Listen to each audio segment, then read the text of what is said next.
Hi hello guys, welcome to my channel. எல்லோரும் action எப்படி போச்சுன்னு பார்த்துருப்பீங்க. நானும் பார்த்தேன். செம்ம ஒரு ட்விஸ்ட் அண்ட் டேர்னிங் இன்ட்ரெஸ்டடான பிக்ஸ்லாம் நிறைய டீம் எடுத்திருக்காங்க. இன்றைக்கி நம்ம ஆர்சிபியோட பிக்ஸ் அண்ட் பிளேயிங் 11 பற்றி பார்த்துடலாம். இன்றைக்கி வந்து ஆர்சிபி பை பண்ணதில் ஒர்த்தான பையாக எதை பார்க்குறேன்னு நான் அதையும் சொல்கிறேன். ஓகே, இப்போ நம்ம வந்து ஆர்சிபி பை பண்ண பிக்ஸை பார்த்துலாம். ஃபஸ்ட்டு வந்து நம்ம ஃபில் சால்ட்டு எடுத்திருக்காங்க. Second Livingstone. தேர்டு வந்து ஜோஸ் ஹாஷில்வுட். ஃபோர்த் வந்து Bhuvneshwar Kumar. Fifth Jacob Bethell. Sixth ஒரு ஜிதேஷ் சர்மா. செவன்த் ஒரு குர்னால் பாண்டியா. எயித்து ஒரு தேவ்தத் படிக்கல். நைன்த் வந்து லுங்கி இங்கிடி. ஒரு அடுத்து வந்து டிம் டேவிட். அடுத்து சுயாஷ் சர்மா. அப்புறம் Rasikh Dar, Manoj Bhandage, Suyash Singh, Romario Shepherd, Nuwan Thushara, S Chahar, S Singh, Mohit பிரதே. இவங்கள வந்து ஆர்சிபி பிக் பண்ணியிருக்காங்க.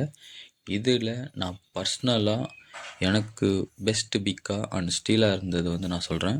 ஃபஸ்ட்டு வந்து ஃபில் சால்ட்டு, செம பிக்கு, ஒர்த்து. அடுத்து புவனேஸ்வர் குமார். இவர் வந்ததுக்கப்புறம் தான் ஆர்சிபி பவுலிங் யூனிட்டில் ஒரு பெரிய ஒரு நம்பிக்கை வந்திருக்கு. அடுத்து வந்து Jacob Bethel, Livingstone and Jitesh Sharma. இவங்க தான் என்னோடய பெஸ்ட்டு ஒர்த்து பிக்காக நான் பார்க்குறேன். ஓகே, நம்ம வந்து பிளேயிங் 11 போயிடலாம். என்னோடய ஓப்பனர்ஸ் வந்து Virat Kohli and Phil Salt தான். ஃபில் சால்ட் யாருன்னா, நம்ம பேப் டூப்ளேசிஸுக்கு பதிலாக அவர் ரீப்ளேஸ்மெண்ட்டாக ஃபில் சால்ட்டை எடுத்திருக்காங்க. ஃபில் சால்ட் வந்து இப்போ கரீபியன் லீகில் ஒரு தொடர்ந்து ஒரு 500 அடிச்சிட்டு வராரு. அவர் ஒரு எக்ஸ்ப்ளோசிவ் பேட்ஸ்மேன். ஃபஸ்ட்டு பால்லேருந்து அடித்து ஆடக்கூடிய பிளேயர். அதனால் ஃபில் சால்ட்டு ஓப்பனிங். தேர்டு வந்து நம்ம ரிட்டைன் பண்ண ரஜத் பட்டிதார். அவரோட லைஃப் டைம் ஜேர்னி பாருங்கள். 20 lakhஸில் ஆரம்பித்தார். 1 year ஃபுல்லாக பெஞ்சில் உட்காந்தார். அடுத்த இதில் ஏதோ ஒரு ரீப்ளேஸ்மெண்ட்டாக வந்து இப்போ 11 கோடிக்கு ஆர்சிபிக்கு வந்திருக்காருன்னா அவரோட டெடிகேஷன் எல்லாத்தையும் பார்த்துங்க. அடுத்து வந்து நம்பர் 4 வந்து ஜேக்கப் பெத்தல். ஜேக்கப் பெத்தலா அப்படின்னு கேட்பீங்க. ஜேக்கப் பெத்தல் சில பேர் தெரியுமா என்னன்னு தெரியல. இவர் வந்து ஒரு English allrounder, left handed batsman. இவர் வந்து வில் ஜாக்ஸுக்கு அப்படியே ஆப்போசிட், அப்படியே பக்காவான ரீப்ளேஸ்மெண்ட்டாக ஜேக்கப் பெத்தல் இருப்பார். நம்பர் 5 வந்து குர்னால் பாண்டியா. எஸ், குர்னால் பாண்டியா எடுத்தது நிறைய பேருக்கு வந்து கொஞ்சம் ஆர்சிபி ஃபேன்ஸ் கொஞ்சம் மன கஷ்டமாக இருக்கலாம். வேறு யாராச்சும் ஒரு பிளேயர் எடுத்துக்கலாம் அப்படின்னு.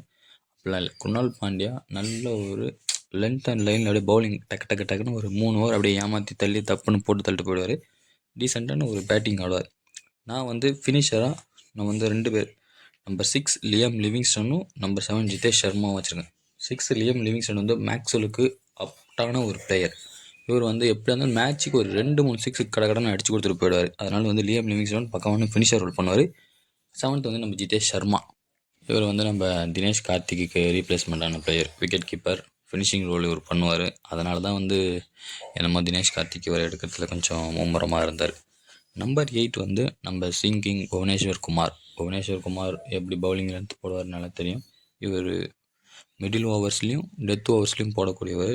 அதனால் டெத் ஓவர் ஸ்பெஷலிஸ்ட்டாக ஒரு காலங்காலமாக சிறைச்சிக்கு வந்தார். இப்போ நம்மக்கிட்ட வந்திருக்காரு. அடுத்த பிளேயர் வந்து ஜோஸ் ஹாஷில்வுட் எப்படி போடுவார்னு எல்லாருக்கும் தெரியும். ஓப்பனிங் ஸ்பெல்லையும் போடலாம், டெத்துலேயும் யூஸ் பண்ணிக்கலாம், மிடில்லையும் யூஸ் பண்ணிக்கலாம். நான் வந்து புவனேஸ்வர், ஹாஷில்வுட் இவங்க 2 பேருக்கும் ஆளுக்கு ஒரு 2 ஓவர் நிறுத்தி டெத் ஓவருக்கு கொடுக்கணும்னு சொல்லுவேன். அடுத்து வந்து நம்ம ரிட்டைன் பண்ண யஷ் தயால். அவர் பிளேயிங் 11 ஆடி தான் ஆகணும். அவர் ஒரு left arm fast bowler, medium fast bowler. அவரும் கொஞ்சம் அவர் க்ரூம் பண்ணிக்கிட்டார்னா அவர் அந்த டீமில் ஒரு பக்காவான பவுலிங் அட்டாக்காக இருக்கும். அடுத்து லாஸ்ட்டாக ஃபைனலாக சுயேஷ் சர்மா ஒரு லெக் ஸ்பின்னர். பார்ப்போம் அவர் எப்படி போடுவார்ன்றதை நம்ம பொறுத்து தான் பார்க்கணும். சின்னசாமி ஸ்டேடியத்தில் கொல்கத்தாவுக்கு ஓரளவுக்கு பண்ணியிருக்காரு. பட் இருந்தாலும் ஒரு சுனில் நரைனோ, ஒரு வருண் சக்கரவர்த்தியோ இவங்க கூட இருந்த பவுலிங் போட்டதுனால இவர் வந்து அவங்க ஓவர் ஷேடோ பண்ணிட்டாங்கன்னு எனக்கு தோணுது. இவர் வெளியில் வந்து போட்டால் தான் இவரை பற்றியும் தெரியும் நமக்கு. அடுத்து லாஸ்ட்டாக ஒரு இம்பேக்ட் பிளேயராக வந்து ரஷிக் தார் இல்லைனா ஸ்வப்னல் சிங், இவங்க 2 பேரையும் வந்து நான் இம்பேக்ட் பிளேயரில் சொல்லுவேன். இவங்க 2 பேரில் யாராச்சும் ஒரு ஆள் தான் இம்பேக்ட் பிளேயராக வரணும். அது எப்படின்னா கண்டிஷன்ஸ் ஏற்ற மாரி இவங்கள டீம் வந்து மாற்றி வச்சு ப்ளே பண்ண வச்சுக்கலாம் கைஸ். ஸோ நெக்ஸ்ட் வீடியோவில் பார்க்கலாம் கைஸ். தேங்க்யூ.